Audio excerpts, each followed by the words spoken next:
Una mujer especial. Es la líder de la lucha por la creación del Estado de Israel. Una persona indispensable. Ella es Sarah Aronson.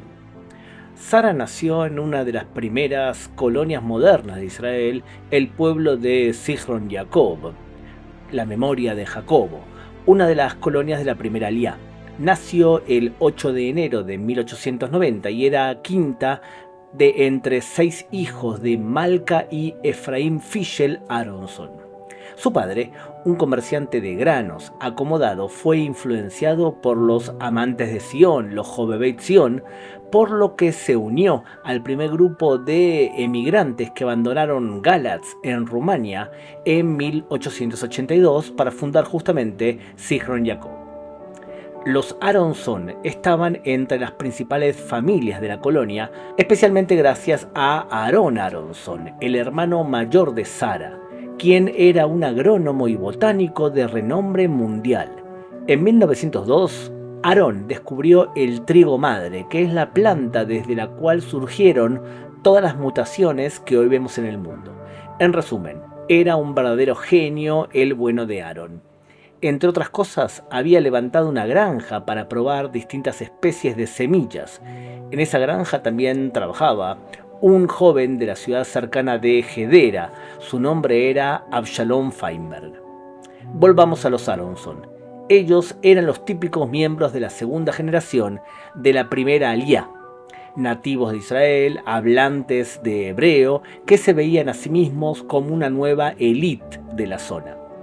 Establecieron organizaciones juveniles cuyo objetivo era revivir el idioma hebreo y la cultura nacional, y así como organizaciones secretas cuasi militares que se suponía debían proteger la propiedad y el honor judío, como los Gideonim, fundados en 1913 en Zichron Yaakov por Alexander, otro de los hermanos de Sarah.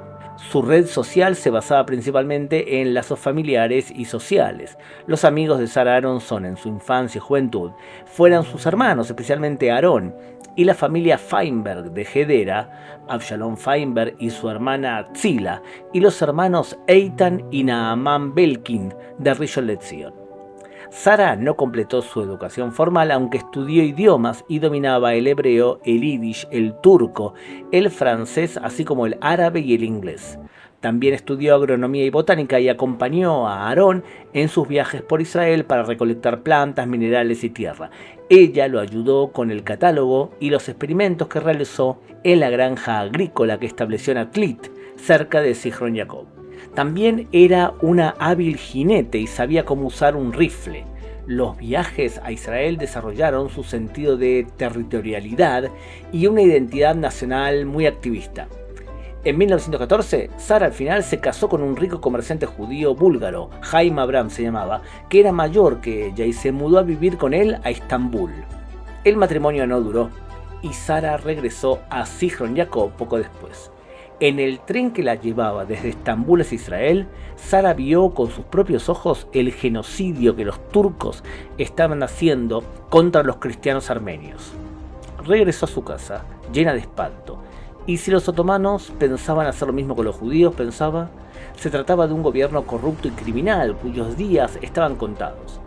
Lo que sucedió es que con el estallido de la Primera Guerra Mundial en 1914, Turquía, más bien el Imperio Otomano, se unió a los países del eje, Alemania y Austria, que declararon la guerra a los aliados, liderados por Inglaterra. La guerra impulsó a la familia Aronson y al círculo que los rodeaba a actuar en una dirección que beneficiaría el asentamiento en Israel, ayudando a los ingleses a expulsar a los turcos del país. Ellos creían que un nuevo gobierno en el Medio Oriente, liderado por Gran Bretaña, ayudaría al asentamiento judío en Israel a lograr cierto grado de autonomía. Frente a ellos, muchos de los dirigentes judíos de Israel creían que no se debía comprometer a la comunidad toda, e incluso algunos creían que se tenían que defender a los otomanos, o sea que había que luchar a favor de los otomanos. En 1915, Aarón Aronson y Avshalom Feinberg decidieron establecer una red de espionaje llamada Netzach Israel Lo Yishaker, cuyas iniciales forman Nili, el eterno Israel no mentirá, que lo sacaron de Shmuel 15.29. Esta es una red de espionaje pro-británica más grande del Medio Oriente. A su regreso a Zichron Ya'akov en noviembre del 1915, Sara se une a la clandestinidad junto a Neely. Desde finales de 1916 hasta su captura y muerte en octubre del 17, ella coordinó y administró las actividades de la clandestinidad en Israel y la región del Líbano. Mientras ella hacía eso, su hermano Aronson dirigía el grupo desde el Cairo, que era el lugar en donde estaban ubicados los británicos, enemigos de los turcos. Sara manejó unos 40 agentes de Neely, simpatizantes e informantes del grupo, y también administraba los dineros de todo el movimiento. Ella decodificó y filtraba información, cifraba y enviaba a la inteligencia británica datos, mientras establecía una comunicación con un buque de guerra británico llamado Manham. Este barco se acercaba a la costa de Atlit y allí se encontraban con Sara para recibir información, ubicación de las tropas otomanas en Israel, y a cambio Neely recibía dinero y equipos. Además, Sara logró establecer contactos también con las autoridades turcas y con los líderes del asentamiento judío que no mostraban gran simpatía por lo que estaban haciendo los de Neely. Entre otras cosas, Neely envió al Cairo palomas mensajeras con información crucial para la futura conquista de Israel. Es probable que gracias a la información que facilitó Neely, los ingleses atacaron por el centro del país, o sea por Beersheba, en vez de hacerlo por la costa del Mediterráneo como todos esperaban. Es probable también que gracias a Neely, los judíos recibimos de los británicos la carta de simpatía llamada la Declaración Balfour. Aunque las fuentes hebreas presentan el liderazgo de Sara Aronson como si fuese de una familia, es decir, como la hermana del carismático Aaron Aronson, las fuentes de inteligencia turcas y británicas no la tratan como la representante, sino como la líder en su propio nombre. Ella fue la única líder de Neely que permaneció en Israel. En septiembre del 17, mientras Aaron Aronson realizaba sus actividades desde Egipto, los turcos capturaron una paloma mensajera de Neely y así se enteraron de la existencia de la red de espionaje judío. En ese momento, Avshalom Feinberg y Yosef Lishansky atravesaron corriendo el desierto hacia Egipto para encontrarse con los británicos.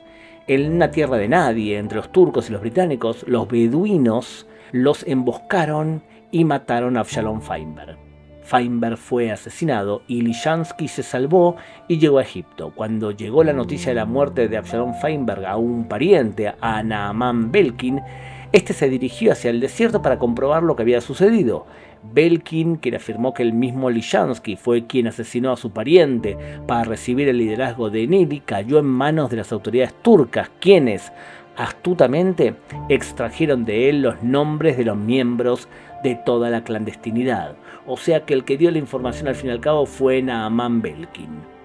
Sara se negó a seguir el consejo de la inteligencia británica para que abandonase Israel por mar y así salvarse, incluso después de que los turcos descubrieron las actividades de la red.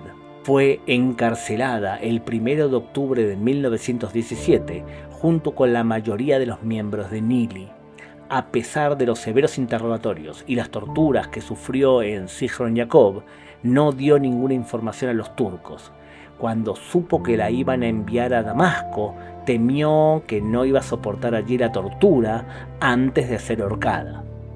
Así, Sara pidió permiso a sus captores para cambiarse de ropa, a sabiendas que dentro del baño de la casa de sus padres habían escondido una pistola. Sara Aronson se disparó en la cabeza, permaneció herida durante 3 días y murió en la mañana del 9 de octubre de 1917. Fue enterrada en el cementerio de Zichron Ya'akov. Sara Aronson es una mujer indispensable para la historia de nuestro pueblo. Y ya Lelot Tachlis.